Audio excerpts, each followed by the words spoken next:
नमस्कार दोस्तों, मैं हूं दीपेश मेहरा और आप देख रहे हैं दीपेश स्टडी पॉइंट। आज के इस वीडियो में हम कक्षा 10 के विज्ञान विषय के दूसरे अध्याय मानव तंत्र के बारे में चर्चा करने वाले हैं। तो आइए शुरू करते हैं। मानव शरीर प्रकृति की एक अद्भुत एवं जटिल संरचना है जो विभिन्न संरचनात्मक इकाइयों के परस्पर समन्वय से संचालित होता है। शरीर के संगठन की शुरुआत परमाणुओं, अणुओं तथा यौगिकों से होती है तथा कोशिकाएं, ऊतक, अंग एवं जटिल तंत्र मिलकर परस्पर सामंजस्य से मानव देह का सृजन करते हैं। कोशिका शरीर की मूलभूत संरचनात्मक तथा क्रियात्मक इकाई है। दोस्तों, आपने पिछली क्लास में भी पढ़ा होगा कि कोशिका शरीर की संरचनात्मक एवं क्रियात्मक इकाई है। कोशिका के द्वारा ही शरीर की संरचना बनती है और कोशिका शरीर की क्रियात्मक इकाई भी है, अर्थात जो हम कार्य करते हैं उसकी ऊर्जा भी हमें कोशिकाओं से प्राप्त होती है। विभिन्न कार्यों हेतु भिन्न कोशिकाएं कार्य करती हैं। समान कार्य करने वाली कोशिकाएं मिलकर ऊतकों का निर्माण करती हैं, जैसे पेशी, अस्थि आदि। तो दोस्तों, यहाँ से हमें ऊतकों की परिभाषा मिलती है कि ऊतक किसे कहते हैं। समान कार्य करने वाली कोशिकाएं मिलकर ऊतकों का निर्माण करती है, अर्थात समान कार्य करने वाली कोशिकाओं के समूह को ऊतक कहते हैं। दो या दो से अधिक तरह के ऊतक मिलकर किसी कार्य के संपादन हेतु विशेष क्रिया करते हैं। ऊतकों का यह युग्मज संग्रह ही एक अंग जैसे आमाशय, यकृत आदि का निर्माण करते हैं। दोस्तों, यहाँ पे हमें अंग की परिभाषा मिलती है कि दो या दो से अधिक ऊतक मिलकर किसी एक विशेष कार्य का संपादन करते हैं, तो ऐसे समूह को अंग कहते हैं। शरीर के विभिन्न अंग एक साथ समूहित होकर किसी एक विशिष्ट क्रिया का संपादन करते हैं तथा एक संस्थान या तंत्र का निर्माण करते हैं। उदाहरण के तौर पर पाचन तंत्र, श्वसन तंत्र आदि। तो दोस्तों, यहाँ से हमें तंत्र की भी परिभाषा मिलती है कि अंगों का समूह या दो से अधिक समूहित होकर एक विशिष्ट क्रिया का संपादन करते हैं, तो ऐसे समूह को तंत्र कहते हैं। ये सभी तंत्र सम्मिलित रूप से मानव शरीर की रचना करते हैं। इस पाठ में आपको मानव शरीर में क्रियाशील विभिन्न तंत्रों के बारे में विस्तृत जानकारी दी जाएगी। तो दोस्तों, सबसे पहले हम यहाँ पे अध्ययन करेंगे पाचन तंत्र का, डाइजेस्टिव सिस्टम का। आइए शुरू करते हैं। मानव भोजन के द्वारा शरीर के लिए आवश्यक ऊर्जा एवं कायिक पदार्थ प्राप्त करता है।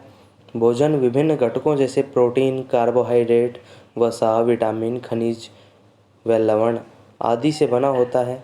भोजन में इनमें से अधिकतर घटक जटिल अवस्था में होते हैं। शरीर में अवशोषण हेतु इन्हें सरलीकृत किया जाता है। इस प्रक्रिया को संपादित करने हेतु भोजन के अंतर्ग्रहण से लेकर मल त्याग तक एक तंत्र जिसमें अनेकों अंग और ग्रंथियां आदि सम्मिलित हैं, सामंजस्य के साथ कार्य करते हैं। यह तंत्र पाचन तंत्र कहलाता है। तो दोस्तों, हमें यहाँ पे पाचन तंत्र की परिभाषा देखने को मिलती है कि जटिल अवस्था में जो भोजन होता है उसको सरल अवस्था में तोड़ने हेतु या उसका अवशोषण करने हेतु भोजन के अंतर्ग्रहण से लेकर मल त्याग तक एक तंत्र जिसमें अनेकों अंग व ग्रंथियां कार्य करते हैं, पाचन तंत्र कहलाता है। पाचन में भोजन के जटिल पोषक पदार्थों व बड़े अणुओं के साथ को विभिन्न रासायनिक क्रियाओं तथा एंजाइमों की सहायता से सरल, छोटे व घुलनशील पदार्थों में परिवर्तित किया जाता है। पाचन तंत्र में सम्मिलित विभिन्न अंग व ग्रंथियां निम्नानुसार हैं। यहाँ पे दोस्तों हमें मानव पाचन तंत्र का चित्र दर्शाया गया है, नामांकित चित्र दर्शाया गया है। दोस्तों, ये आपको याद करना है क्योंकि बोर्ड की जो परीक्षा है उसमें, विज्ञान की जो बोर्ड की परीक्षा है उसमें चित्र बहुत अधिक पूछे जाते हैं। तो आप नामांकन सहित इन चित्रों को याद करेंगे। तो सबसे पहले आता है मुख गुहा, इसके पश्चात आते हैं जिह्वा, और मुख गुहा में तीन जोड़ी लार ग्रंथियाँ पाई जाती हैं। इसके पश्चात ग्रसिका, इसके पश्चात दोस्तों ग्रसनी आती है। उसके पश्चात ग्रसिका एक लंबी नलिका के रूप में होती है। इसके पश्चात आता है यकृत और आमाशय, अग्नाशय, प्लीहा, पित्ताशय और छोटी आंत आती है। उसके पश्चात बड़ी आंत आती है, फिर मलाशय आता है, फिर गुदा और गुदा नाल आती है। तो दोस्तों ये आपने ये चित्र देखा, तो इसका नामांकन सहित आप ये चित्र याद करेंगे और चित्र बनाने का अभ्यास भी करेंगे, क्योंकि जो बोर्ड की परीक्षा होती है उसमें चित्र बहुत अधिक पूछे जाते हैं। तो आपको ये चित्र याद करना है।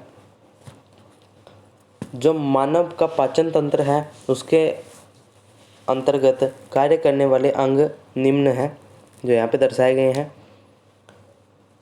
सबसे पहला है मुख, उसके पश्चात आती है ग्रसनी, ग्रासनली, फिर आता है आमाशय, फिर आता है छोटी आंत, फिर बड़ी आंत और फिर मलद्वार। जो मानव पाचन तंत्र है उसके अंतर्गत 3 ग्रंथियां भी कार्य करती हैं। पहली है लार ग्रंथि, जो कि हमारे मुख गुहा में पाई जाती है। दूसरी है यकृत ग्रंथि, जो कि आमाशय के पास पाई जाती है। तीसरी है अग्नाशय। सभी अंग मिलकर आहार नाल का निर्माण करते हैं, जो मुख से शुरू होकर मल द्वार तक जाती है। तो दोस्तों हमें यहाँ पे आहार नाल की भी परिभाषा मिलती है कि आहार नाल किसे कहते हैं। पाचन तंत्र के सभी अंग मिलकर एक आहार नाल का निर्माण करते हैं, जो मुख से शुरू होकर मल द्वार तक जाती है। यह करीब 8 से 10 मीटर तक लंबी होती है। इसे पोषण नाल भी कहा जाता है। आहार नाल के 3 प्रमुख कार्य होते हैं। आहार को सरलीकृत कर पचाना, दूसरा है पचित आहार का अवशोषण करना, तीसरा है आहार को मुख से मल द्वार तक पहुंचाना। पाचन कार्य को करने के लिए आहार नाल में पाए जाने वाली ग्रंथियां या अन्यत्र उपस्थित ग्रंथियों द्वारा उत्पन्न पाचक रस उत्तरदायी होते हैं। ये पाचक रस विभिन्न रासायनिक क्रियाओं द्वारा भोजन को सरलीकृत कर उसे शरीर द्वारा ग्रहण किए जाने वाले रूप में परिवर्तित करते हैं। पचित भोजन रस में कई घटक पाए जाते हैं, जैसे प्रोटीन, कार्बोहाइड्रेट, वसा, खनिज, लवण, विटामिन, जल आदि। इन पोषक तत्वों को आहार नाल के विभिन्न घटक विशेष कोशिकाओं की मदद से अवशोषित करते हैं। मुख से ग्रसित भोजन अपनी लंबी यात्रा से विभिन्न पेशियों के संकुचन व विस्तार से गति करता है। विभिन्न स्तरों पर संवर्णित पेशियां भोजन, पाचित भोजन रस तथा अवशिष्ट की गति को नियंत्रित करती हैं। दोस्तों यहाँ पे पाचन कार्य में प्रयुक्त होने वाले अंगों के बारे में बताया जाएगा। जैसा कि आपको विदित है, पाचन कार्य में मुख से लेकर मल द्वार तक अनेकों अंग कार्य करते हैं।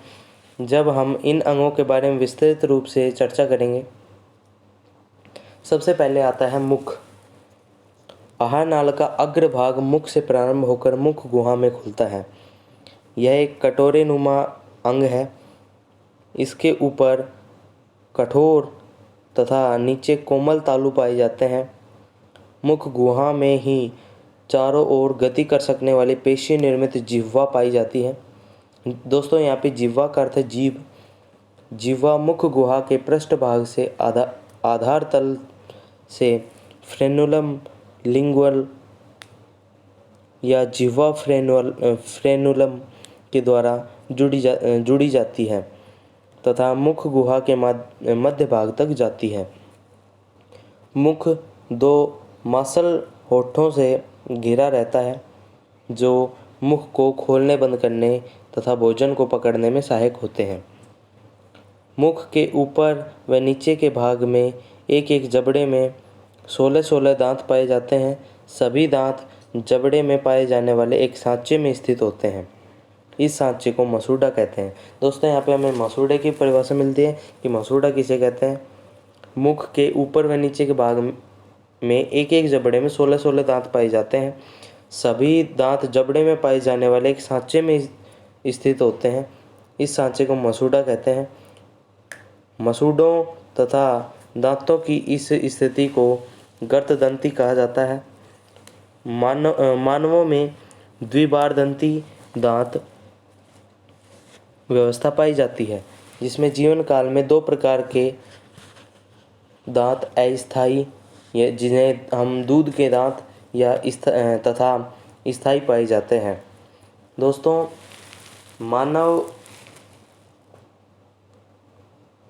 मानव में द्विबारदंती दांत पाए जाते हैं, अर्थात मानव के जीवन काल में दांत 2 बार आते हैं।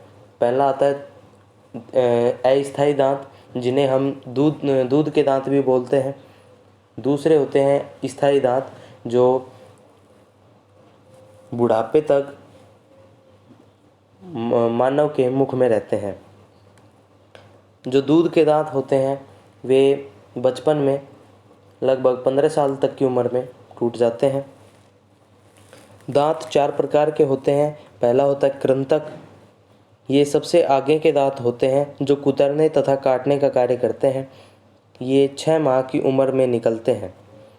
दोस्तों यहाँ पे दांत 4 प्रकार के दांतों का विवरण दिया गया है, तो आपको ये याद करना है कि दांत कितने प्रकार के होते हैं, उनके नाम कि कौन कौन से प्रकार के दांत होते हैं, और आपको यह भी याद करना है कि कौन से दांत कितने कितने होते हैं। तो सबसे पहले आता है कृंतक दांत। ये सबसे आगे के दांत होते हैं जो कुतरने का कार्य करते हैं, कुतरने या काटने का कार्य करते हैं। ये 6 माह की उम्र में निकलते हैं। तो दोस्तों आपको इनके कार्य भी याद रखने हैं कि ये क्या क्या कार्य करते हैं। परीक्षा में पूछे जाने लायक प्रश्न है कि दांतों के प्रकार बताइए, दांतों के प्रकारों का विवरण देते हुए उनके कार्य बताइए, ये इनकी संख्या बताइए। तो आपको ये याद करना है। दूसरा आता है रदनक। ये दांत भोजन को चीरने फाड़ने का कार्य करते हैं। ये 16 से 20 माह की उम्र में निकलते हैं। ये प्रत्येक जबड़े में 2-2 होते हैं। मांसाहारी पशुओं में ये ज़्यादा विकसित होते हैं। तीसरा आता है अग्रचरणक। ये भोजन को चबाने में सहायक होते हैं तथा प्रत्येक जबड़े में 4-4 पाए जाते हैं। ये 10 से 11 वर्ष की उम्र में पूर्ण रूप से विकसित होते हैं। चौथा आता है चरणक। ये दंत भी भोजन चबाने में सहायक होते हैं तथा प्रत्येक जबड़े में 6-6 पाए जाते हैं। प्रथमतः ये 12 से 15 माह की उम्र में निकलते हैं। दोस्तों इसके पश्चात दूसरा अंग आता है ग्रसनी। मुख गुहा, जिह्वा व तालू के पीछे भाग में एक छोटी सी कुप्पी नुमा ग्रसनी से जुड़ी होती है। ग्रसनी से होकर भोजन आहार नलिका या ग्रास नाल तथा वायु श्वास नाल में जाती है। ग्रसनी अपनी संरचना से ये सुनिश्चित करती है कि किसी भी सूरत में भोजन श्वास नाल में तथा वायु भोजन नाल में प्रवेश न कर सके।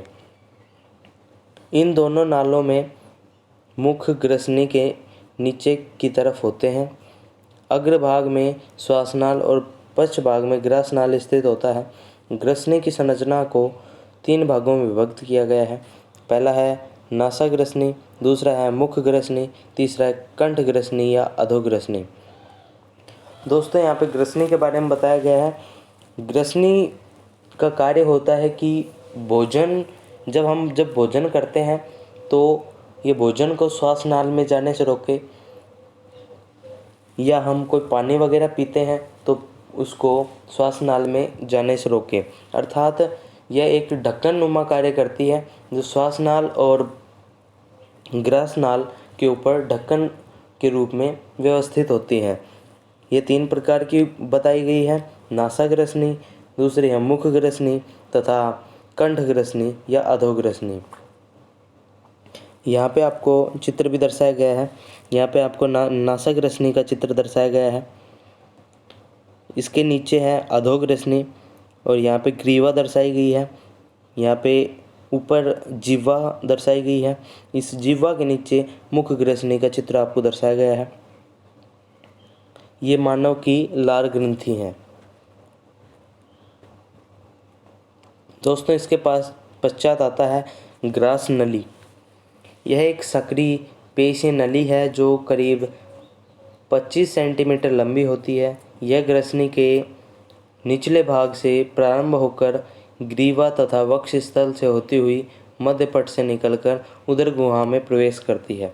इसका मुख्य काम भोजन को मुख गुहा से आमाशय में पहुंचाना है। दोस्तों यहाँ पे ग्रास नली के बारे में बताया गया है। यह ग्रसनी के निचले भाग से शुरू होकर वक्ष स्थल से होती हुई मध्यपट से निकलकर उदर गुहा में प्रवेश करती है। इसका मुख्य कार्य होता है भोजन को मुख गुहा से आमाशय में पहुंचाना। ग्रास नली में कुछ श्लेष्मा ग्रंथियां पाई जाती हैं। इन ग्रंथियों से स्रावित श्लेष्म भोजन को लसदार बनाता है। ग्रास नली में उपस्थित भित्तियां भोजन को एक प्रकार की गति क्रमांकुचन गति प्रदान करती हैं, जिसके माध्यम से भोजन आमाशय तक पहुंचता है। ग्रास नली के शीर्ष पर ऊतकों का एक पल्ला होता है। यह पल्ला घाटी ढक्कन या एपिग्लोटिस कहलाता है। दोस्तों यहाँ पे ग्रास नली के बारे में बताया गया है। ग्रास नली ग्रसनी के निचले भाग से शुरू होकर उदर गुहा तक जाती है। इसका मुख्य कार्य मुख गुहा से भोजन को आमाशय तक पहुंचाने का कार्य होता है।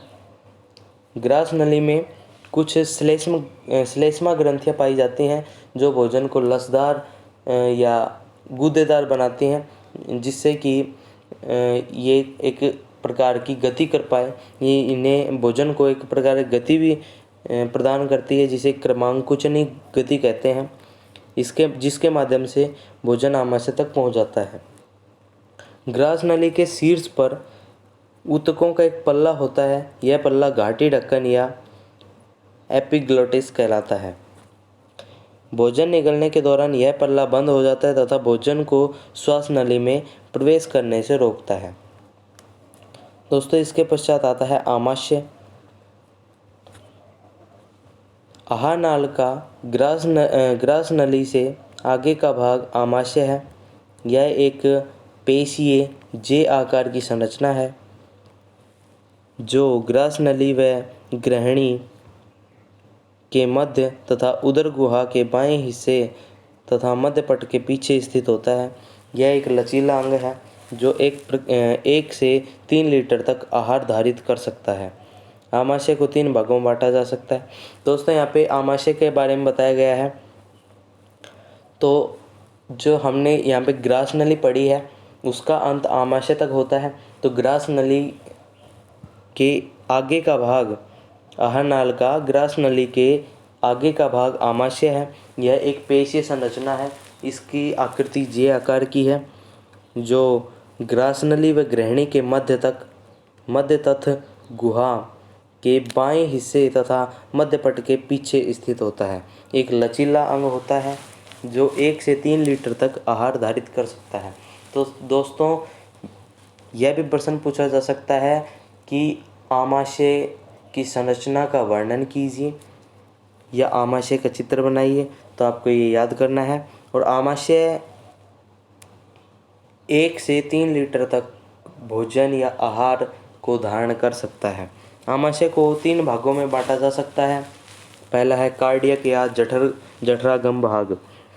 यह बायां बड़ा भाग है जहाँ से ग्रसिका आमाशय में प्रविष्ट होती है।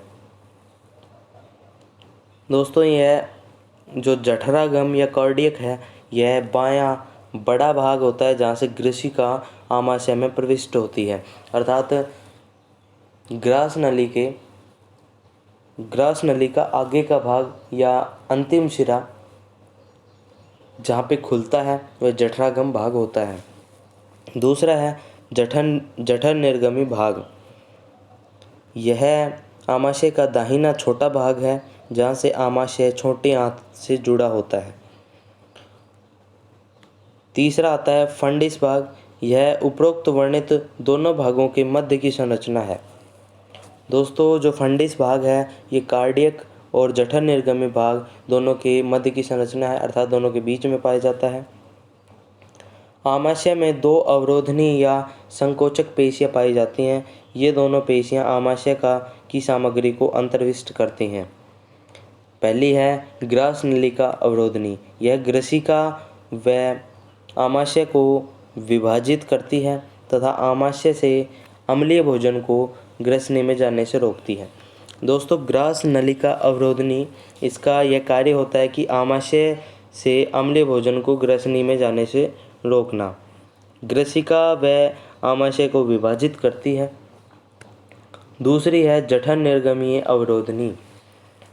आमाशय व छोटी आंत को विभाजित करती है तथा आमाशय से छोटी आंत में भोजन निकास को नियंत्रित करती है। दोस्तों जो आमाशय होता है वह आपने यहाँ पे पढ़ा है कि जठर निर्गमी भाग के द्वारा आमाशय और छोटी आंत जुड़ी हुई होती हैं। जठर निर्गमी अवरोधनी आमाशय व छोटी आंत को विभाजित करता है तथा आमाशय से छोटी आंत में जाने वाले भोजन को नियंत्रित करता है। इसके पश्चात दोस्तों आता है छोटी आंत। छोटी आंत पाचन तंत्र का एक अत्यंत महत्वपूर्ण अंग है जो आमाशय के जठर निर्गमी भाग से शुरू होकर बड़ी आंत तक पूर्ण होती है। मानव में इसकी औसत लंबाई 7 मीटर तथा आहार नाल में इस अंग द्वारा भोजन का सर्वाधिक पाचन तथा अवशोषण होता है। दोस्तों यहाँ पे छोटी आंत के बारे में बताया गया है कि छोटी आंत पाचन तंत्र का एक महत्वपूर्ण अंग है जो आमाशय के जठर निर्गमी भाग से शुरू होकर बड़ी आंत तक पूर्ण होता है। अर्थात छोटी आंत आमाशय के जठर निर्गमी भाग से शुरू होती हैं तथा बड़ी आंत तक खत्म होती हैं। मानव में इसकी औसत लंबाई 7 मीटर बताई गई है तथा आहार नाल के इस अंग द्वारा ही भोजन का सर्वाधिक पाचन तथा अवशोषण होता है। दोस्तों यह बहुत ही ज़्यादा इम्पोर्टेंट प्रश्न है। यहाँ पे आपको बोल्ड लेटर्स में दिखाया गया है कि इस अंग द्वारा अर्थात छोटे आंत द्वारा भोजन का सर्वाधिक पाचन तथा अवशोषण किया जाता है। तो आप इसे ध्यान रखेंगे, याद करेंगे, पेपर में पूछा जा सकता है कि कौन से अंग द्वारा भोजन का सर्वाधिक पाचन या अवशोषण होता है। तो इसका आप उत्तर बताएंगे छोटी आंत द्वारा भोजन का सर्वाधिक पाचन तथा अवशोषण होता है। छोटी आंत को 3 भागों में विभक्त किया जाता है। पहला है ग्रहणी। यह आमाशय से जुड़ा हुआ होता है। यह छोटी आंत का पहला तथा सबसे छोटा भाग होता है जो भोजन के रासायनिक पाचन या एंजाइमों द्वारा रासायनिक पाचन में सबसे महत्वपूर्ण भूमिका निभाता है। दोस्तों यहाँ पे ग्रहणी के बारे में बताया गया है। ये आमाशय से जुड़ा हुआ छोटी आंत का पहला तथा सबसे छोटा भाग होता है। यहाँ पे भोजन का रासायनिक पाचन होता है। इसके पश्चात आता है अग्र क्षुद्रांत्र। यह छोटी आंत का मध्य भाग होता है। यहाँ ग्रहणी में पचित आहार रस का अवशोषण किया जाता है। मुख्यतः अवशोषण का कार्य विशेष प्रकार की कोशिकाओं, जिन्हें आंत्र कोशिका कहा जाता है, के द्वारा संपादित किया जाता है। दोस्तों अग्र क्षुद्रांत्र के बारे में यहाँ बताया गया है। यह छोटी आंत का सबसे मध्य का भाग होता है। यहाँ ग्रहणी में पचित आहार रस का अवशोषण किया जाता है। अर्थात जो ग्रहणी से भोजन अग्र क्षुद्रांत्र में आता है उसका यहाँ पे अवशोषण किया जाता है। मुख्यतः अवशोषण का कार्य विशेष प्रकार की कोशिकाएं करती हैं, जिन्हें आंत्र कोशिका कहा जाता है। इसके पश्चात आता है क्षुद्रांत्र। यह छोटी आंत का अंतिम भाग है जो बड़ी आंत में खुलता है। यह भाग उन पोषक तत्वों, विशेष रूप से पित्त, लवण व विटामिनों का अवशोषण करता है जो अग्र क्षुद्रांत्र में अवशोषित नहीं हो पाते। दोस्तों यहाँ पे क्षुद्रांत्र के बारे में बताया गया है। यह छोटी आंत का सबसे अंतिम भाग होता है। यह बड़ी आंत में खुलता है। यह भाग उन पोषक पदार्थों का अवशोषण करता है जिनका अवशोषण अग्र क्षुद्रांत में नहीं हो पाता है। तो दोस्तों, आज के वीडियो में सिर्फ इतना ही। नेक्स्ट वीडियो में हम बड़ी आंत के बारे में चर्चा करेंगे। तो दोस्तों, कैसी लगी आपको ये वीडियो? यदि अच्छी लगी हो तो लाइक कीजिए और वीडियो को शेयर कीजिए। और यदि अभी चैनल को सब्सक्राइब नहीं किया है तो चैनल को सब्सक्राइब कर दीजिए और बेल आइकन ज़रूर दबाइए, जिससे हमारी आने वाली इम्पोर्टेंट वीडियोज़ की नोटिफिकेशन आपको सबसे पहले मिलती रहे। धन्यवाद।